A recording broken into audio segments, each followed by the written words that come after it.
My girlfriend gave me an ultimatum, proposed to me at the family Christmas party, or we're done. I found out it was a ploy to humiliate me when she said no. I agreed. At the party, I got down on one knee, pulled out a ring box, and asked her sister to be my realtor because I was moving out and needed a new place. The ultimatum came on a Tuesday night. It landed with all the subtlety of a brick through a window, shattering the comfortable quiet of our evening. My girlfriend of 2 years, Laura, turned off the television, stood in front of me, and crossed her arms. Her expression was one I had never seen before. It was hard, determined, and cold. "We need to talk," she said. I sat up, concerned. "Okay, what's wrong?" "This," she said, gesturing between the two of us. "It's not moving forward. My friends are getting engaged, married. My parents keep asking. I'm 28, Alex. I'm not getting any younger."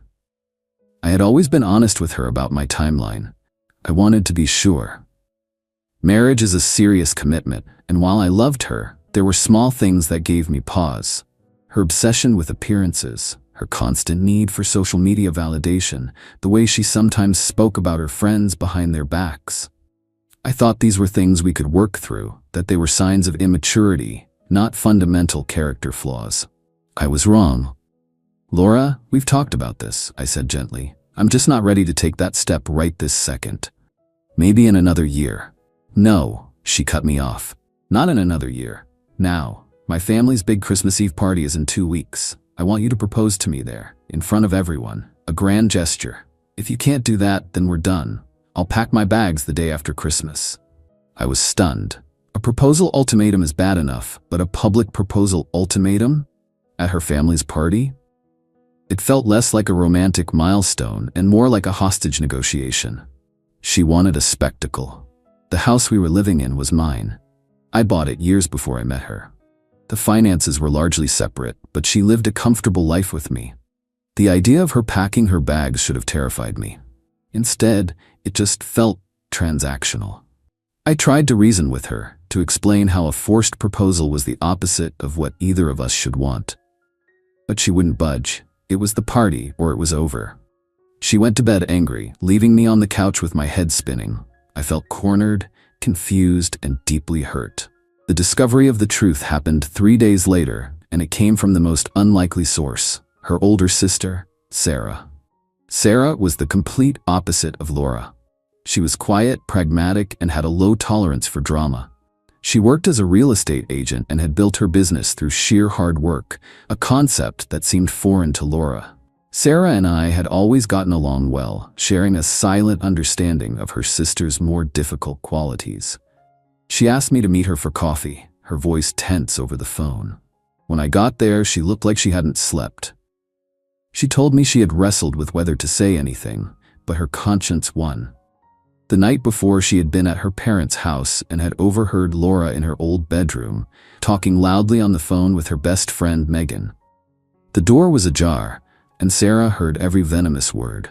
Laura was laughing, giggling actually. She was bragging to Megan about the ultimatum.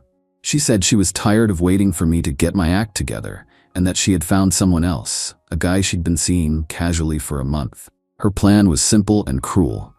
She wanted the public proposal so she could say no. She wanted to humiliate me in front of her entire family, to paint me as the pathetic, clingy boyfriend she was forced to reject. It would be her grand exit, the dramatic story she could tell for years, casting herself as the desirable woman who had to break a poor man's heart. Megan was apparently squealing with delight on the other end of the phone, promising to have her camera ready to capture the moment. Sarah sat there, stirring her coffee, her expression pained. "She wants to ruin you, Alex, just for a story." I couldn't let that happen. As I listened, something in me shifted. The hurt didn't just vanish, it crystallized. It turned from a painful, heavy weight into a sharp, cold diamond. The confusion evaporated, replaced by absolute clarity. I saw Laura for exactly who she was, not who I hoped she was. The ultimatum wasn't an act of desperation. It was a trap. I thanked Sarah profusely. I told her I owed her more than I could say. A strange calm settled over me. Laura wanted a spectacle. She wanted a grand gesture at her family's Christmas party. Fine. I would give her one she would never forget. That evening, I went home and found Laura in the kitchen. I put on the best performance of my life. I took her hands, looked her in the eyes, and told her I had been a fool. I told her she was right, that life is short, and that I couldn't imagine it without her. "I'll do it," I said, my voice full of fake emotion. "I'll propose at the party. You deserve that." Her face lit up with a triumphant, predatory smile that she tried to disguise as joy. It was the smile of a hunter who had just watched its prey walk confidently into a snare. "Oh, Alex, I knew you'd see it my way," she chirped, hugging me.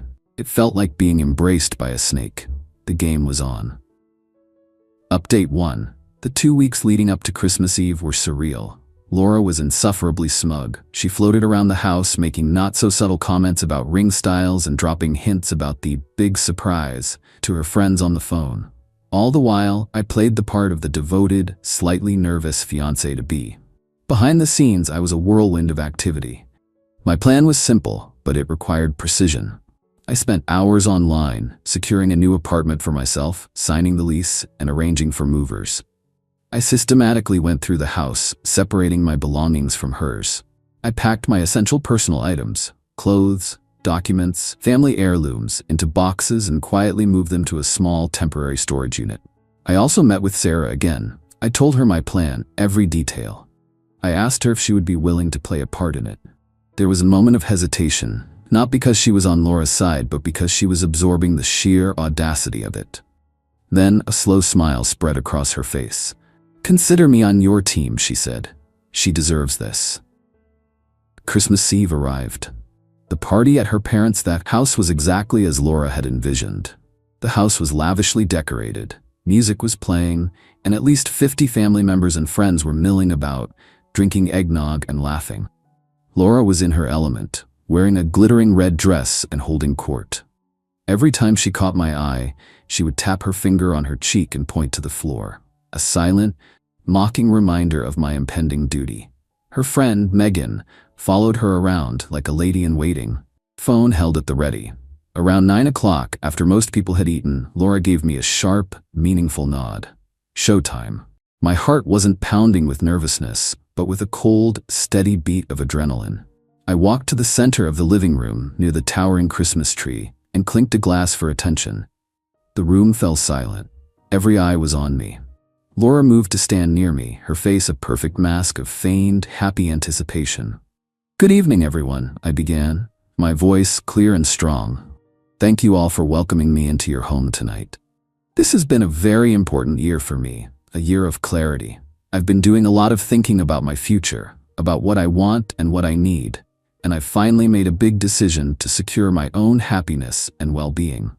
Out of the corner of my eye, I could see Megan raise her phone to start recording. Laura took a small, deliberate step forward, ready for her close-up. I turned to face her, but then I let my gaze slide past her, directly to her sister, Sarah, who was standing near the fireplace. "And to make this happen," I continued, "I'm going to need some professional help." I reached into my jacket pocket. The entire room held its breath. Laura's smug smile was fixed in place. I got down on one knee, just as she demanded. I pulled out the small black velvet box. Laura audibly gasped, a perfect piece of theater for the audience. I opened the box, but inside there wasn't a diamond ring. Inside, nestled on the velvet, was a shiny, newly cut house key. I looked directly at Sarah. "Sarah," I said, my voice ringing through the silent room. "I know this is highly unconventional, but I was hoping you would do me the honor of being my realtor. I've decided to sell my house, and I need to find a new place to live, immediately. I'm moving out." For a full 5 seconds, there was absolute, stunned silence. You could have heard a pine needle drop from the tree. The collective brain of the party was trying to process what had just happened. Laura's face went through a rapid series of emotions. Confusion, then dawning comprehension, then white-hot fury. The smug mask shattered, revealing the ugly reality beneath. Megan's phone was still recording, but her jaw was hanging open. Sarah, ever the professional, stepped forward. She smiled warmly at me, ignoring her sister completely. "Alex," she said, her voice steady, "I would be delighted to represent you. Let's find you a great new home and get that house sold." The silence broke. A wave of murmurs and gasps swept through the room. Laura's father looked utterly bewildered. Her mother looked horrified.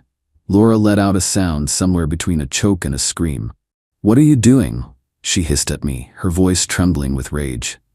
I stood up calmly, pocketing the box with the key. "I'm securing my future, just like I said, a future that doesn't include you." I looked around the room.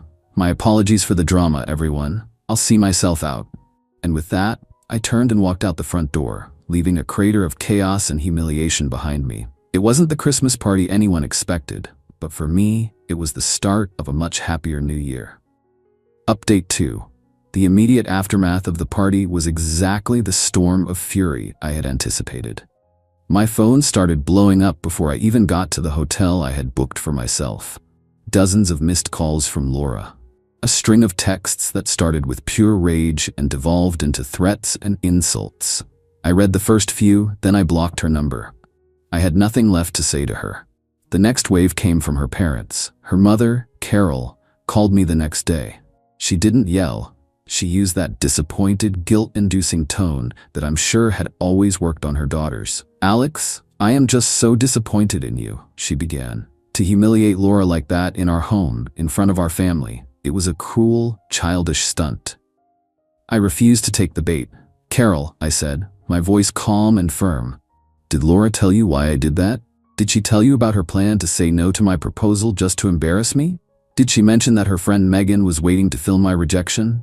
There was a pause on the other end. "She was upset," Carol stammered. "She might have said some things she didn't mean." "She meant every word," I replied, "and she was bragging about it to her friend." I was given an ultimatum that was actually a trap. I chose not to be a victim. I chose to remove myself from the situation.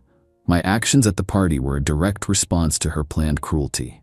"I'm sorry it happened in your home, but I will not apologize for defending myself." She had no answer to that. She mumbled something about me being heartless and hung up. The next few weeks were about logistics. True to her word, Sarah was a phenomenal realtor. She came over to the house, my house, and we did a walkthrough. We signed the paperwork to list it. Seeing her work, so focused and professional, I knew I had made the right choice in an ally. Dealing with Laura's belongings was the next hurdle. She had left a significant amount of stuff at the house. I had no intention of speaking with her, so I had Sarah send a formal email. It stated that Laura had until the end of the month, a period of about 3 weeks, to arrange for a time to professionally move all of her possessions out of the house. The email specified that she would not be given a key and that either I or a representative would be present during the move. The response was an email not from Laura, but from a lawyer. It was a blustering, threatening letter demanding that I cease all efforts to sell the house. It claimed Laura had a financial interest in the property due to her significant contributions to the household and her emotional investment in the relationship. It also demanded a payment of $50,000 for emotional distress and public humiliation. I laughed when I read it. Sarah, who I forwarded it to, laughed even harder. My name was the only one on the deed and the mortgage purchased long before Laura was in the picture. She had paid a small, inconsistent amount towards groceries and utilities, nothing more. Her emotional investment had been planning my public takedown. On Sarah's advice, I hired a lawyer she recommended. He drafted a response that was a masterpiece of legal destruction. It pointed out that Laura had no legal claim to the property whatsoever. It included a detailed breakdown of the minimal financial contributions she had made versus the cost of living she had enjoyed. It flatly refused any payment for emotional distress, stating that any humiliation she suffered was a direct result of her own documented scheme. The letter concluded by stating that if she did not remove her belongings by the deadline, they would be considered abandoned and disposed of, and she would be billed for the cost of removal. The best part, though, was the social media situation. Laura and Megan had tried to spin their narrative online. They posted tearful, vague statuses about betrayal and psychopaths. But they made a critical error. They forgot how many witnesses there were. The story of what really happened at the party spread like wildfire through their social circles. The story of the house key in the ring box was just too specific and too brilliant to be fake. People started asking questions. Worse for them, someone, I still don't know who, leaked the video Megan had been filming. The clip of Laura's face morphing from smug triumph to slack-jawed horror was apparently making the rounds. Her victim narrative crumbled to dust. She was exposed not as the heartbroken party, but as the malicious planner of a failed plot.